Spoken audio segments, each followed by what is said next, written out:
Hello student, आज आपण इराचा session number 24 कसा करायचा ते पाहणार आहेत. प्रथमतः आपण नेहमीप्रमाणे इथे लॅब दिसत नाहीये, तर इथे learn 21st century office skill यावरती क्लिक करायचे आणि त्यानंतर इथे टायपिंग प्रॅक्टिसला क्लिक करा. स्टार्ट. कॅप्स लॉक ऑफ करायचा आणि एन स्पेस बी बी बी याप्रमाणे टायपिंग करून घ्यायची आहे स्मॉल लेटर मध्ये आणि नंतर त्या टायपिंगला सेव्ह करायची, ओके करायचे, येस. टायपिंग प्रॅक्टिस नंतरचा नेक्स्ट पार्ट आहे सेल्फ पाथ लर्निंग. तर यामध्ये बघा 8 क्वेश्चन आहेत, तर ते आपण स्टेप बाय स्टेप सॉल्व्ह करूया.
अशा प्रकारे आपले सेल्फ पाथ लर्निंग कंप्लीट झालेले आहे.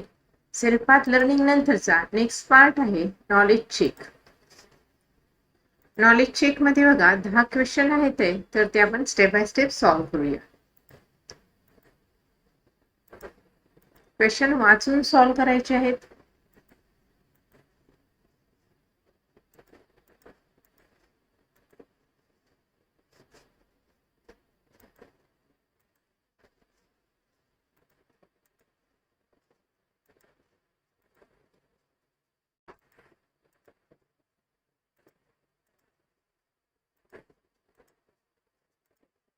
अशा प्रकारे आपले नॉलेज चेक कंप्लीट झालेले आहे.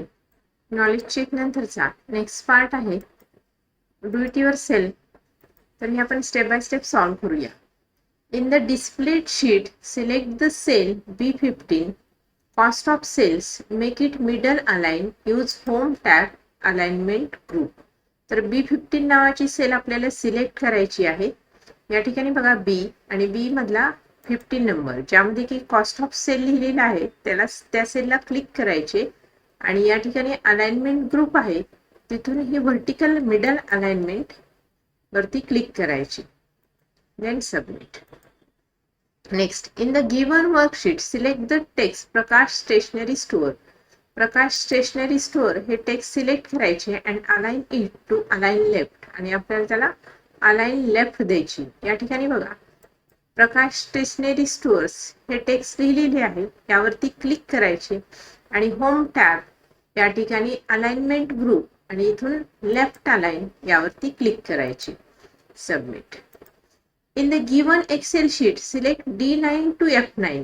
मीन्स D9 पासून F9 पर्यंत सिलेक्ट करायचे and merge the selected cell आणि त्या सेलला मर्ज करायचे.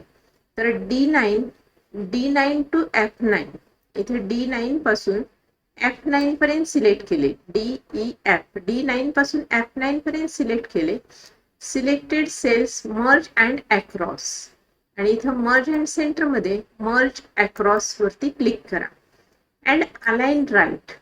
त्यासाठी होम टॅब आहे. होम टॅब मध्ये या ठिकाणी 3 नंबरची अलाइनमेंट राईट अलाइनमेंट यावरती क्लिक करायची. साईडला क्लिक करून सबमिट करा. Next, in the given worksheet select cell F3. F3 ही सेल सिलेक्ट करायची आहे and change its font size 10.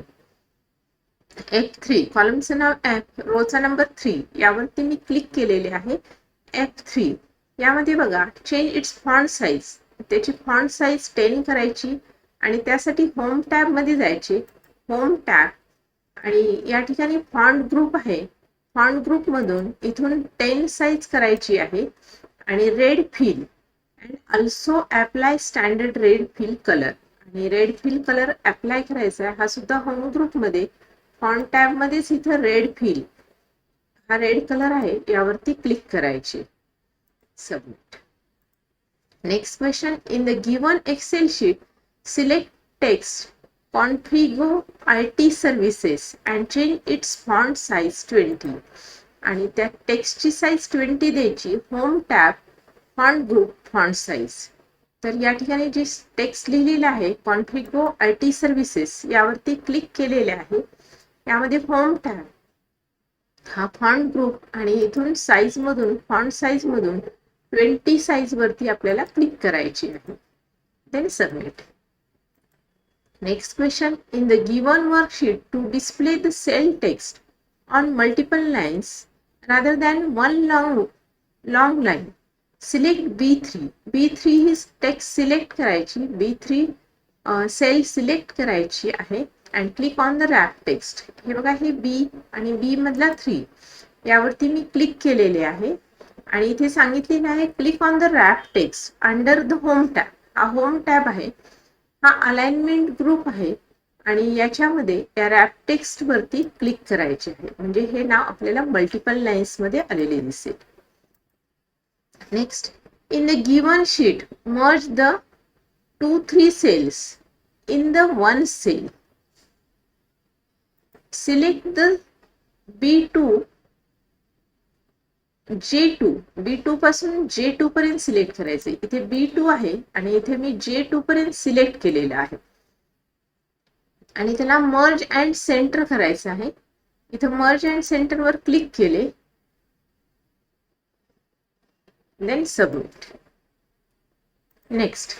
In the given worksheet to quickly format a table in a different style. आपल्याला quickly format करायचं असेल different style मध्ये, click on the cell B6. B6 या sale वरती click करायचे. हे कॉलमचं नाव B आणि Rochak number 6 यावरती मी क्लिक केले आहे. इथं B6 नेम बॉक्स मध्ये आपल्याला इथे B6 दिसतं. Then click on the format as table under the home tab style group. आता इथे बघा, हा होम टॅब आहे आणि त्यामध्ये या ठिकाणी under the home tab style group इथे स्टाईल ग्रुप आहे. फॉर्मॅट ॲज टेबल यामधून कोणतीही एक स्टाईल आपण अप्लाय करायची. Let's submit.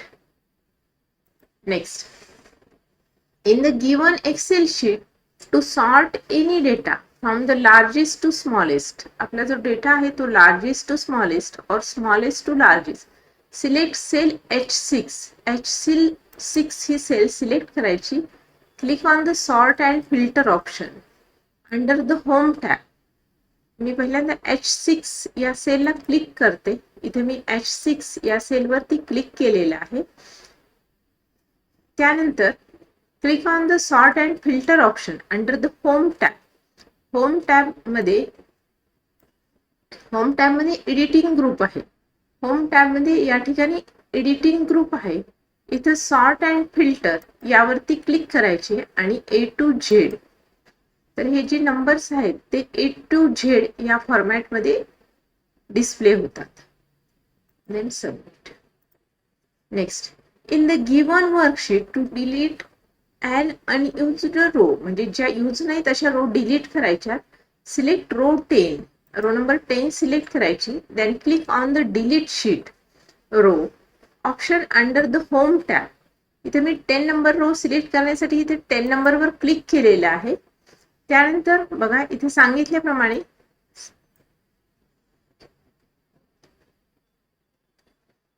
Select the click on the delete sheet row option under the home tab.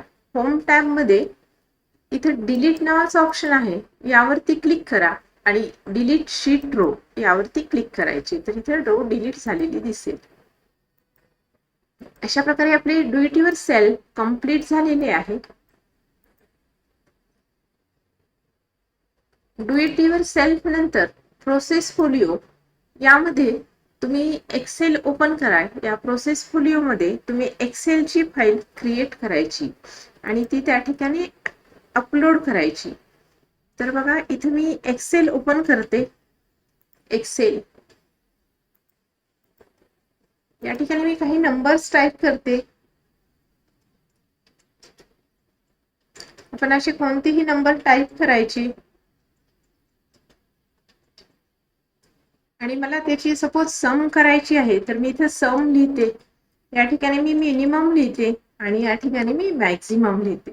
तर आपल्याला जेव्हा नंबरची सम करायची तेव्हा त्याला सिलेक्ट करा ऑटो सम आणि मिनिमम व्हॅल्यू काढायची असेल तर इथे क्लिक करा. फंक्शन मध्ये जावा. या ठिकाणी मिनिमम इथे टाईप केलं तरी चालतं. एक्झॅक्ट स्पेलिंग द्यायची. या ठिकाणी MIN अशी टाईप केले आणि गो म्हटल्यानंतर इथे मिनिमम फंक्शन येतं. ओके करा.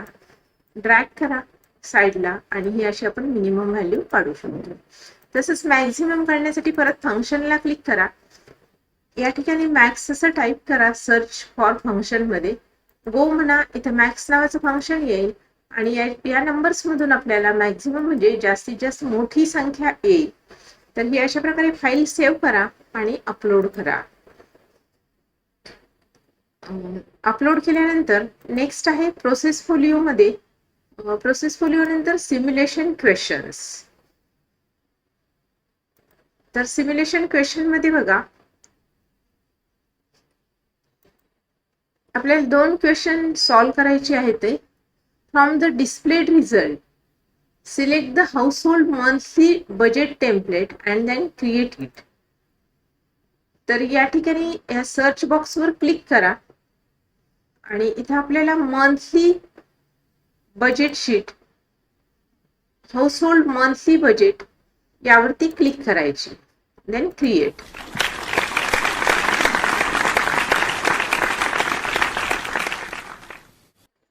नेक्स्ट क्वेश्चन आहे save the given sheet on your desktop. आपण जसं फाईल सेव्ह करतो आजपर्यंत त्या पद्धतीने फाईल मध्ये जायचं. सेव्ह ॲज आणि डेस्कटॉपवर सेव्ह करायचे म्हणून मी डेस्कटॉपला क्लिक केलं. फाईल नेमच्या समोर मी इथे क्लिक करते. ऑटोमॅटिकली नाव टाईप होईल आणि नंतर मी सेव्हला क्लिक करते.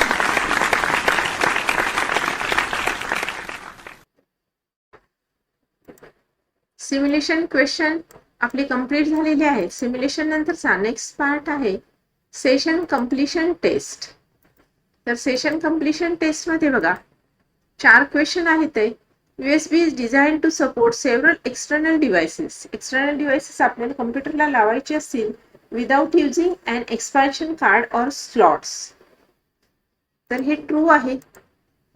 The number of bits that can travel simultaneously down a bus is known as the bit wide. हे wrong आहे. false. Next, every computer has 2 basic categories of buses, system buses and expansion buses. तर हे true आहे. Pathways that support communication among the various components on the system board are called bus lines. अशा प्रकारे आपला session number 24 complete झालेला आहे. Thank you.